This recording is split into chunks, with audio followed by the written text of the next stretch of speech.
Hello दोस्तों, कैसे हैं? उम्मीद है आप सब अच्छे होंगे। स्टडी 12 प्लस में आपका बहुत बहुत स्वागत है। हम लोग आज करने वाले हैं चैप्टर 3 से 3.4 का यानी 10th क्लास का एनसीईआरटी मैथ। इससे पहले हम जितना मोस्ट इंपॉर्टेंट क्वेश्चन था है ना 3.2 3.1 यानी 1 तक वो सारा चैप्टर हम करा चुके हैं। ग्राफ वगैरह सारा हो चुका है। अगर नहीं देखें तो वो जा करके देख लीजिए, आपके लिए बहुत ही ज़्यादा फ़ायदा होगा। तो देखिए, ये 2020 में एक क्वेश्चन पूछा था। आप देख सकते हैं यहाँ 2020 में ये क्वेश्चन क्या लिखा था, जो 3.4 से पूछा गया है कि निशा धारा के अनुकूल 2 घंटे में 20 किलोमीटर तैर सकती है और धारा के प्रतिकूल 2 घंटे में 4 किलोमीटर तैर सकती है। तो उसकी स्थिर जल में तैरने की चाल तथा धारा की चाल ज्ञात करें। तो सबसे पहले देखिए, वर्ड निशा और धारा दोनों की चाल हमको पता नहीं है, तो दोनों की चाल को हम मान लेंगे। निशा को x मानेंगे और धारा का y। आप किसी को भी x y या कुछ भी मान सकते हैं, ठीक। दोनों में से किसी एक को भी मान सकते हैं, x एंड y। तो देखिए, माना या निशा है तो लिख दीजिए माना निशा की चाल, निशा की चाल। अब एक्स वाई किसी को मान सकते हैं, इसको मान लेते हैं हम x किलोमीटर प्रति घंटा यानी आवर। अब दूसरा क्या लिखा है, धारा तथा धारा की चाल जो हो क्या होगा, y किलो प्रति घंटा। अब देखिए अनुकूल 2 घंटे में, यानी ये समय दिया हुआ है दोस्तों, है ना। 2 घंटे में यानी समय हमको क्या दिया हुआ है, 2 घंटे यानी h लिख सकते हैं हम, ठीक। उसके बाद देखिए 20 किलोमीटर यानी ये दूरी दिया हुआ है हमको। ये दूरी कितना दिया हुआ है, 20 किलोमीटर, ठीक, इतना दिया हुआ है। अब एक क्वेश्चन देखिए, यहाँ अनुकूल है और एक प्रतिकूल है। अनुकूल का मतलब प्लस कर दीजिएगा, प्रतिकूल का मतलब माइनस कर दीजिएगा। यहाँ देखिए कैसे, प्रथम प्रश्न से पहला प्रश्न क्या लिखा है, तो पहला प्रश्न देखिए, अब एक तरफ पानी बह करके उधर जाता है और निशा भी उधर ही तैर के जाती है, तो यानी धारा जिधर जाता है उधर निशा भी, तो दोनों के चाल क्या होगा, प्लस में जाएगा। और एक तो उसी को बोलेंगे अनुकूल। दूसरा प्रश्न क्या लिखा है, प्रतिकूल, मतलब पानी अगर इधर बह के जाता है तो निशा इधर तैर के आती है, यानी उल्टा। अगर वो उत्तर तरफ जाती है तो ये दक्षिण तरफ आती है, तो ऐसे में क्या कर देंगे, माइनस। तो यहाँ लिख दीजिए निशा और धारा के, निशा और धारा के अनुकूल चाल, अनुकूल चाल क्या हो जाएगा दोस्तों, x प्लस, देखिए अनुकूल की वजह से यहाँ प्लस हो जाएगा, अनुकूल की वजह से प्लस हो जाएगा, x प्लस वाई किलोमीटर प्रति घंटा हो जाएगा, ठीक। अब देखिए निशा और धारा के अनुकूल चाल इतना हो जाएगा। अब चाल समय दूरी, तो हम एक फार्मूला जानते हैं, क्या जानते हैं, फार्मूला था एक, दूरी बराबर चाल गुना समय, चाल गुना समय। तो अब ध्यान से देखिए दूरी टोटल कितना दिया हुआ है ना, आप तो समझ गए। अब इसको यहाँ देख लीजिए, दूरी यहाँ ध्यान से देखिए, टोटल दूरी कितना है, 20 किलोमीटर। चाल, तो अब इन निशा और धारा के अनुकूल चाल क्या माने, x plus y, x plus y गुना समय। अब देखिए 20 किलोमीटर दूरी तय करने में समय कितना लेता है, 2 घंटा, 2 घंटा, ठीक है। अब यहाँ देखिए 2 घंटा लिया, तो अब इसको काट, इधर गुना है, इधर आएगा भागा, ये डायरेक्ट काट दिया, 2 एकम 2, ठीक, 2.20, यानी क्या बन गया। अब चाहे एक्स प्लस वाई को या ऐसा कीजिए 10, और यहाँ क्या बचा, एक्स प्लस वाई, तो इधर सामने में लिख दीजिए इसको, एक्स प्लस वाई बराबर 10, ये समीकरण 1 मान लीजिए, ठीक। अब दूसरा तो क्वेश्चन क्या लिखा है वो ध्यान से देखिए। निशा और धारा है ना, अब ये दोनों है, तो धारा के प्रतिकूल घंटे जाने से 4 किलो, यानी प्रतिकूल अगर जाता है 2 घंटा, समय उतना ही लेता है 2 घंटा में। अगर पानी जिधर तैरता है, पानी जिधर बह के जाता है और निशा भी उधर ही चलती है तैर करके, तो वो 2 घंटा में 20 किलोमीटर तय करती है। लेकिन प्रतिकूल में क्या होगा, उल्टा, यानी मतलब पानी अगर जिधर बह करके जाता है उसका उल्टा साइड में, अगर पानी उत्तर तरफ जाता है बह करके, तो वो दक्षिण तरफ तैरने की कोशिश करती है। तो ऐसी स्थिति में वो 2 घंटा में ओनली 4 किलोमीटर ही तैरती है, यानी प्रतिकूल चाल दोनों का क्या हो जाएगा, मतलब प्रतिकूल का मतलब माइनस कर दीजिएगा यहाँ। तो देखिए कैसे होगा, यहाँ समझ लीजिए। दूसरा प्रश्न से, तो यहाँ जैसे निशा और धारा के अनुकूल चाल लिखे हैं, तो यहाँ कर लीजिएगा निशा और धारा के प्रतिकूल चाल, प्रतिकूल चाल बराबर क्या हो जाएगा, x, निशा को माने x और धारा को माने y, और प्रतिकूल का मतलब माइनस, तो x माइनस वाई किलोमीटर प्रति घंटा। ठीक x माइनस वाई। अब देखिए दोस्तों, दूरी दिया हुआ है कितना, दूरी दिया है वो, देखिए दूरी 4 किलोमीटर, समय 2 घंटा, समय 2 घंटा और दूरी 4 किलोमीटर, प्रतिकूल में है, और अनुकूल में वो तो हो गया 20 किलोमीटर वाला। तो 4 किलोमीटर 2 घंटा लेता है, यानी 4 किलोमीटर दूरी तय करने में 2 घंटा लेता है। तो सेम फार्मूला लगाएं, जो ये फार्मूला लगाएं यहाँ भी लगाएंगे, दूरी बराबर 4 गुना समय। तो अब देखिए दूरी कितना लेता है वो, यहाँ ध्यान से, 4 किलोमीटर और समय 2 घंटा, तो दूरी की जगह लिख देंगे 4 किलोमीटर। चाल कितना है, x माइनस वाई गुना समय, समय कितना लेता है, 2 ही घंटा लेता है। यहाँ प्रतिकूल में जिधर जाता है वो 20 किलोमीटर दूरी तय करता है, इधर 4 किलोमीटर, तो समय तो 2 ही घंटा है। तो यहाँ भी तो कटेगा, काट दीजिए, 2 एकम 2, 2 दूनी 4।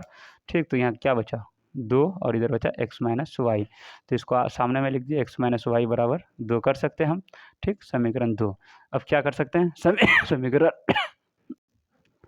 समीकरण 1 और 2 से, समीकरण 1 और 2 से, तो एक में क्या है, x प्लस वाई बराबर 10, और दूसरा है x माइनस वाई बराबर 2। ठीक, तो थोड़ा इसको आगे करें, यहाँ देख लीजिए, प्लस एक्स माइनस एक्स, यहाँ plus y minus y cut जाएगा, क्या बचा, x plus x 2x, 10 plus 2 12, ये ना बचा। तो 2 एकम 2, 2 6 का 12, यानी x का वैल्यू कितना निकल गया, x का वैल्यू 6 है ना। तो अब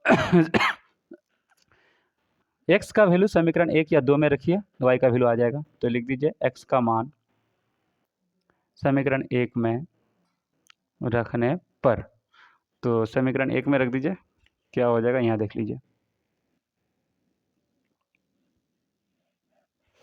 तो ध्यान से देखिए, समीकरण 1 मेरा क्या है, यहाँ x प्लस वाई, तो x का वैल्यू कितना निकाले हम, यहाँ देखिए x का वैल्यू 6, तो हम x की जगह रखें 6 प्लस वाई बराबर 10, 6 प्लस वाई बराबर, सॉरी यहाँ देखिए x की जगह 6 प्लस वाई बराबर 10, समीकरण पहला तो मेरा यही है। तो y बराबर 10, इधर प्लस 6 उधर जाएगा तो माइनस 6, तो y बराबर कितना निकला, 4। तो अब देखिए, हम x किसको माने थे दोस्तों, निशा को x माने थे, मतलब निशा जो होगा, यानी निशा की चाल, दोनों की चाल निकालना था, तो x किलोमीटर, x का वैल्यू कितना निकाले, यहाँ निकाले हैं 6 किलोमीटर, तो मतलब 6 किलोमीटर।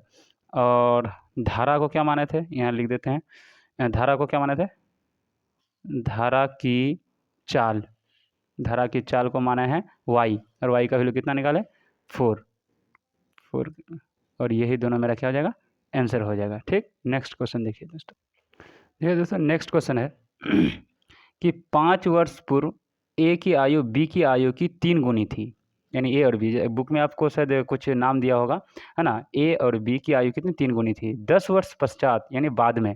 तो यहाँ भी देखिए ट्रिक लगा, पूर्व मतलब पहले, यानी पूर्व जहाँ भी रहे माइनस कर दीजिएगा, और जहाँ पश्चात रहे वहाँ प्लस, ये ट्रिक वर्ड है, आप इसको ध्यान में रख लीजिएगा। पूर्व मतलब माइनस, तो जहाँ भी पूर्व है ना माइनस कर दीजिएगा, और पश्चात प्लस कर दीजिएगा। ठीक, अच्छा 10 वर्ष बाद, यानी ए की आयु बी की आयु की 2 गुनी हो जाएगी, तो ये और बी की वर्तमान आयु ज्ञात कीजिए। तो मान, और 2020 में एक क्वेश्चन पूछा था, तो भी हम मान लेते हैं ए और बी को क्या मानते हैं, यहाँ देख लीजिए, माना, है ना, वर्तमान में कर दीजिए, डायरेक्ट कर दीजिए, माना ए की आयु x वर्ष तथा बी की आयु y वर्ष। प्रथम प्रश्न से, अब देखिए पहला प्रश्न क्या, 5 वर्ष पूर्व, तो पूर्व मतलब माइनस कर देंगे, कितना वर्ष, 5 वर्ष पहले, तो 5 वर्ष पहले कहा है इसलिए कर देंगे ए की आयु को क्या ना x, तो x माइनस 5। ठीक, दूसरा देखिए, है ना, 5 वर्ष पूर्व ए की आयु बी की आयु की 3 गुनी हो जाएगी, यानी बी से कितना 3 गुनी, तो बी बराबर 3 गुनी हो जाएगी, किससे, बी से, तो बी को हम क्या माने हैं y, और 5 वर्ष पूर्व कहा था इसलिए इसमें भी माइनस कर देंगे। ठीक, अब इसी को सॉल्व कीजिए, x माइनस 5 और 3 को ऐसे इंटू कीजिए, 3y माइनस से दे दीजिए, है ना, 3 यानी 5 या 15, तो देखिए x बराबर किस बार देखिए दोस्तों x बराबर किस बार 3y इधर आएगा तो -3y, -15 है तो रहने दीजिए, बराबर किस बार -5 इधर आएगा तो +5। तो x -3y बराबर 15 से -15 से +5 जाएगा तो कितना हो जाएगा -10, है ना। इसको समीकरण 1 मान लीजिए। अब दूसरा क्वेश्चन देखिए, 10 वर्ष पश्चात यानी 10 वर्ष बाद, यानी पश्चात मतलब प्लस कर दीजिएगा, ए की आयु बी की आयु की कितनी 2 गुनी यानी 2 से गुना कर देंगे, बस सेम कहानी। 10 वर्ष बाद इसलिए x + 10 करेंगे और उसको x + 10 पर मतलब y + 10 में कितना 2 से गुना कर देंगे, 2 गुनी कहा इसलिए। तो यहाँ के दूसरा प्रश्न से, तो दूसरा प्रश्न क्या है 10 वर्ष 10 वर्ष क्या लिखा है, दूसरा प्रश्न है 10 वर्ष यानी 10 वर्ष पश्चात यानी 10 साल बाद, मतलब x प्लस, इसको x माने है y माने है ना, तो इसलिए x + 10 बराबर y + 10, दोनों में 10 साल जुड़ जाएगा। पश्चात कहा इसलिए प्लस होगा, पूर्व कहा था इसलिए यहाँ माइनस होगा, है ना। यहाँ 3 गुनी हो जाएगी और यहाँ 2 गुनी हो जाएगी, क्योंकि क्वेश्चन में लिखा है 2 गुनी, 2 से गुना कर दीजिए। अब इसी को सोल्व कीजिए, आंसर आ जाएगा। यहाँ देख लीजिए x + 10 बराबर 2 को y से इंटू कीजिए 2y, फिर उसको प्लस 2 को 10 से इंटू कीजिए 20, तो x इधर +2 इधर आएगा तो -2y, है ना। इधर 20 है, इधर इधर सॉरी दोस्तों खांसी हो गई है, +10 है उधर आएगा तो -10, x - 2y, है ना। तो अब देखिए यानी 20 से 10 निकल जाएगा तो कितना हो जाएगा 10, तो इसको समीकरण दूसरा मान लीजिए। अब थोड़ा यहाँ क्या लिख सकते हैं, तो यहाँ कर दीजिए समीकरण 1 और यानी 1 एवं 2 से, तो 1 में क्या है x - 3y बराबर 10, x - 3y बराबर सॉरी x - 3y बराबर -10 है दोस्तों, माइनस या माइनस कर दिया -10, और दूसरा मेरा क्या है x - 2y, x - 2y बराबर 10, ओके, उधर -10 या +10। अब क्या कर देंगे निशान को पलट दीजिए, है ना, यहाँ माइनस, यहाँ माइनस है तो प्लस, यहाँ प्लस है तो माइनस, क्या होगा ध्यान से देखिए, +x -x ये तो कट जाएगा, ठीक, यहाँ प्लस, अब +2 या -3, या -3 यहाँ +2, तो कितना बचेगा -y बचेगा, -y बचेगा, ये एक सेकंड, यहाँ -y बचेगा कैसे, यानी +3 और -3 + 2, तो -3 और +2 कितना होता है -1, तो 1 लिखा नहीं था, y है y लिख दीजिए बराबर, ठीक, यहाँ भी माइनस यहाँ भी माइनस, माइनस आ जाएगा, 10 + 10 कितना हो जाएगा 20 हो जाएगा, तो दोनों तरफ क्या हो जाएगा माइनस कट जाएगा, तो y यहाँ देख लीजिए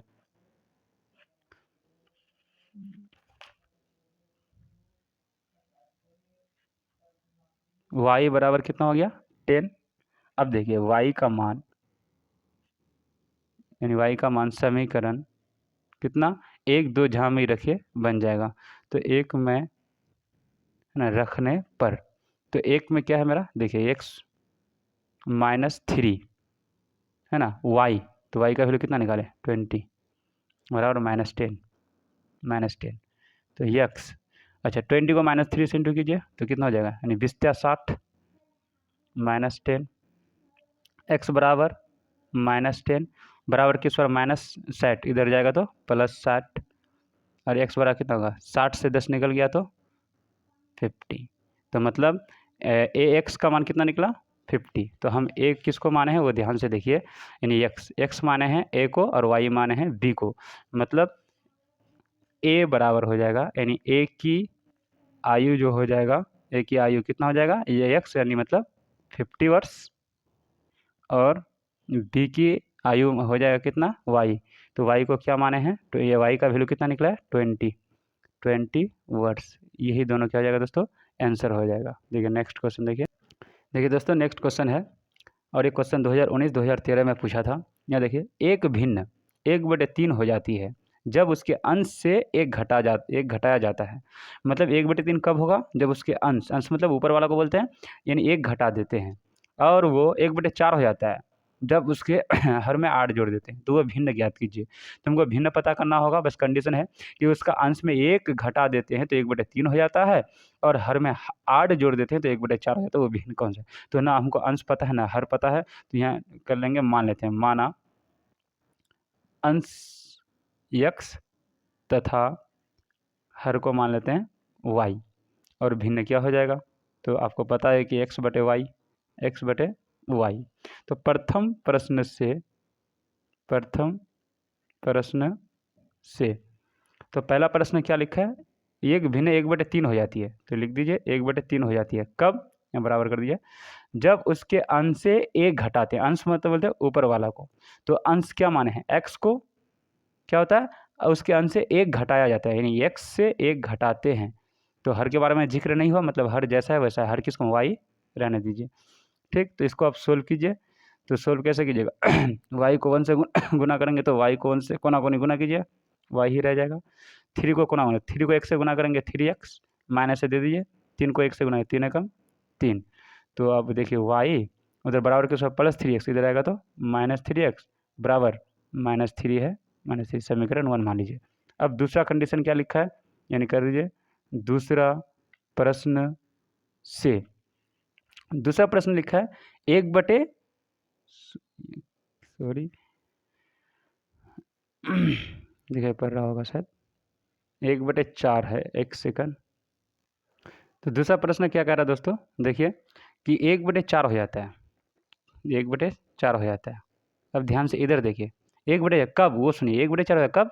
जब हर में 8 जोड़ दें, हर में 8 जोड़ दें, मतलब हर किसको माने हैं? y को, तो y + 8, यानी जोड़ दिया जाए तो वो भिन्न क्या होगा? तो मतलब x का कोई जिक्र नहीं है, तो x हम क्या माने?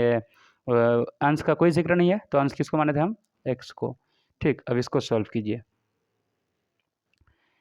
कि यानी 4 को 1 से इंटू कीजिए, 4x हो जाएगा बराबर y + 8 को 1 से गुना करेंगे तो 1 से गुना होने पर सेम टू सेम हो जाता है, y + 8 ही होगा। तो 4x बराबर के उस प्लस y इधर आएगा तो -y बराबर 8 हो जाएगा। ठीक, तो यहाँ देखिए इस समीकरण को देखता हुआ, यानी y सामने में है तो यहाँ भी थोड़ा सामने में कर दीजिए, यानी -y और यहाँ प्लस छिपा हुआ है, प्लस 4x बराबर 8, यानी इसी समीकरण आगे पीछे करके लिखे हैं, समीकरण 2। अब क्या होगा? समीकरण 1 और 2 से, समीकरण 1 और 2 से एक ध्यान से देखिए क्या है? y - 3x बराबर -3, y - 3x बराबर -3, और समीकरण 2 क्या है? -y + 4x बराबर 8। अब यहाँ देखिए, जो कट रहा काट दीजिए, प्लस माइनस y कट जाएगा, और इधर क्या है? 4x से 3x निकल जाएगा तो ओनली x बचेगा, 8 से 3 निकल जाएगा, यानी +8 माइनस तो कितना? 5। x का वैल्यू कितना निकला? 5। x का वैल्यू निकला 5। तो अब x का मान समीकरण 1 में या जिसमें रख दीजिए, 2 में रख दीजिए, निकल जाएगा। तो x का मान समीकरण 1 में रखने पर, तो समीकरण 1 क्या है मेरा? y माइनस, यहाँ देख लीजिए समीकरण 1 थोड़ा देख लीजिए, y - 3x बराबर -3। ठीक, तो हम x बराबर कितना है? 5 निकला, तो यहाँ हम 5 रख देंगे तो कितना हो जाएगा? -15 आ जाएगा। तो यहाँ देख लीजिए y -3 है ना, x, तो x का वैल्यू कितना निकाले? 5 बराबर है -3, तो y 5 को 3 से इंटू कीजिए, -15 इधर -3, तो y बराबर -3 बराबर किस तरफ? -15 इधर आएगा तो +15। यहाँ देख लीजिए दोस्तों क्या निकला? y -3 बराबर +15, तो 15 से 3 निकल जाएगा, +15 से -3 तो 12 बचेगा, यानी y का वैल्यू कितना बचा? 12। y बराबर कितना निकला? 12। तो भिन्न, अब क्या होगा? भिन्न बराबर, तो भिन्न बराबर हम क्या माने थे? यहाँ देखिए x/y, तो x/y, x का वैल्यू कितना निकाले? 5, और y का वैल्यू कितना निकाले? 12। ये मेरा क्या हो जाएगा? आंसर हो जाएगा। ओके, देखिए दोस्तों जितना क्वेश्चन था 3.4 से वो सारा हो चुका है। अब एक्सरसाइज 3 यानी 5 से यहाँ देख सकते हैं 3.5 है ना, दो चरण रैखिक समीकरण से पूछता था। तो एक क्वेश्चन 2012 में पूछा था कि किसी चक्रीय चतुर्भुज के आमने सामने के कोण है ना 4:5 यानी 4:5 के अनुपात में है, तो तीनों ये तो कोणों का मान ज्ञात करें। तो सबसे आसान तरीका होता है, आमने सामने है इसलिए देखो सबसे पहले इसको अनुपात को तोड़ने का नियम होता है। जब अनुपात को तोड़ेंगे तो लिख देंगे 4x और 5y। तो सबसे पहले यहाँ देख लीजिए 1 नंबर में है ना, तो कोणों का इकाई मान लीजिए, माना कोण की इकाई जो होगा, इकाई क्या x मान लेते हैं। तो अनुपात क्या दिया वो देख लीजिए, ये दिया हुआ है, लिख दीजिएगा दिया हुआ है, अनुपात दिया हुआ है कितना है 4:5 यानी 4:5। तो यहाँ देखिए इकाई x मान है ना, तो इसको ऐसे तोड़ सकते हैं 4x प्लस 5x। और एक चीज़ याद रख लीजिएगा, आमने सामने का है तो आमने सामने के चतुर्भुज का मतलब उसको जो होता है उसका योग होता है 180 डिग्री होता है। 180 ये छोटा बहुत छोटा मैथ है, कोई दिक्कत नहीं, इसको जोड़िए 9x हो जाएगा 180 हो जाएगा है ना। तो यहाँ क्या लिखा है, किसी चकेरे चतुर्भुज आमने सामने का कोण इतना है तो कोणों का मान ज्ञात कीजिए। तो इसको कह रहे पहला कोण मान लेते हैं इसको ना, यहाँ एक बार दिखा दीजिए कि पहला कोण जो होगा, पहला कोण हो जाएगा 4x तथा दूसरा कोण हो जाएगा 5x।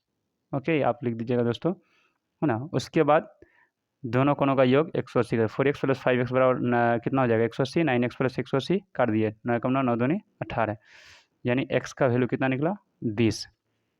तो पहला कोण कितना हो जाएगा, पहला कोण हो जाएगा, पहला कोण को क्या होने थे 4x, x का वैल्यू 20 तो गुना करेंगे तो 80।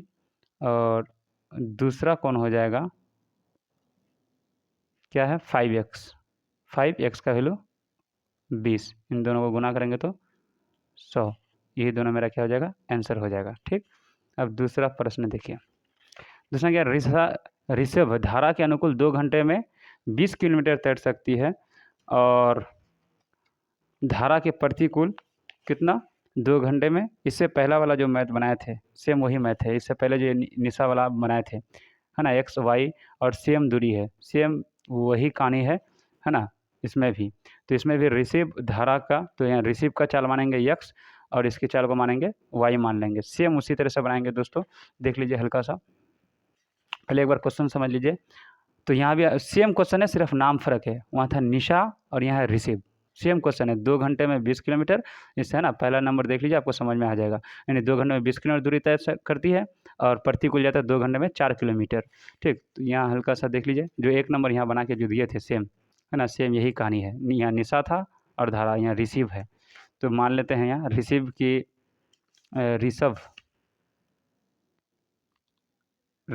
ऋषभ की चाल मान लेते हैं x किलोमीटर तथा माना कर दीजिएगा धारा की चाल को मान लेते हैं y किलोमीटर। प्रथम प्रश्न से यहाँ देख लीजिए दोस्तों, थोड़ा आपको तो ये बहुत अच्छा से समझाया गया है ना। तो यहाँ एक शॉर्ट ट्रिक बता देते हैं। प्रथम प्रश्न क्या लिखा है, तो देखो प्रथम प्रश्न है अनुकूल, तो जब भी अनुकूल बोलेगा आप प्लस कर देंगे है ना। तो इसको देखिए x प्लस वाई, ठीक, ये चाल कर दीजिएगा। एक फार्मूला आता है क्या, ये दूरी बराबर है ना चाल गुना समय, तो ये दूरी है चाल गुना समय 1 सेकंड, या एक फार्मूला होता है चाल बराबर दूरी बटे समय, तो एक फार्मूला होता है चाल बराबर दूरी बटे समय। तो देखिए दूरी कितना दिया हुआ है 20 और समय है 2 घंटा, तो 20 2 काट दीजिए इसको। ये अलग तरीका से बनाए थे, वो अलग तरीका से बनाए, आप इधर से भी बना सकते हैं और वो उधर से भी बना सकते हैं। तो यहाँ काटिएगा तो कितना 10 मिलेगा, समीकरण 1। अब दूसरा प्रश्न क्या लिखा है वो देखिए, दूसरा प्रश्न लिखा है, दूसरा प्रश्न से क्या लिखा है कि धारा के प्रतिकूल जब भी बोलेंगे माइनस कर देंगे, 2 घंटे में 4 किलोमीटर। तो दूसरा प्रश्न हो जाएगा प्रतिकूल बोला इसलिए यहाँ माइनस हो जाएगा, और फार्मूला है दूरी बटे समय, तो दूरी कितना था 4 किलोमीटर और समय कितना 2 घंटा, काट दीजिए इसको, x माइनस वाई बराबर 2 निकलेगा, समीकरण 2 हो जाएगा। तो यहाँ लिख देंगे समीकरण 1 एवं 2 से। तो यहाँ देख लीजिए एक समीकरण क्या है x प्लस वाई बराबर 10, x प्लस वाई बराबर 10, और दूसरा है x माइनस वाई बराबर 2, यानी यहाँ देखिए एक्स माइनस वाई बराबर 2। अब यहाँ देखिए जो कट रहा है काट दीजिए, plus y minus y cut जाएगा, तो यहाँ कितना हो जाए 2x बराबर कितना 12, तो x बराबर 6 यानी 2 6 का 12। तो x का मान समीकरण 1 में रखने पर, तो एक समीकरण क्या है, यहाँ देखिए x प्लस वाई बराबर 10, तो x के जगह कितना, x का वैल्यू निकाले 6, तो यहाँ रख देंगे 6 प्लस वाई बराबर 10, 6 प्लस वाई बराबर 10, तो y बराबर 10, इधर प्लस 6 उधर आएगा तो -6, y बराबर कितना निकला 4 किलोमीटर। मतलब अब यहाँ देखिए x किसको माने थे हम, रिसीव को, तो रिसीव की चाल जो होगी कितना x, तो x का वैल्यू कितना निकाले 6 किलोमीटर, और धारा जो होगा y माने हैं, तो धारा y बराबर कितना 4 किलोमीटर। यही दोनों क्या हो जाएगा दोस्तों, ये आंसर हो जाएगा। 3.5 में और क्वेश्चन नहीं है, बाकी इधर इसका 4 से पूछा गया था।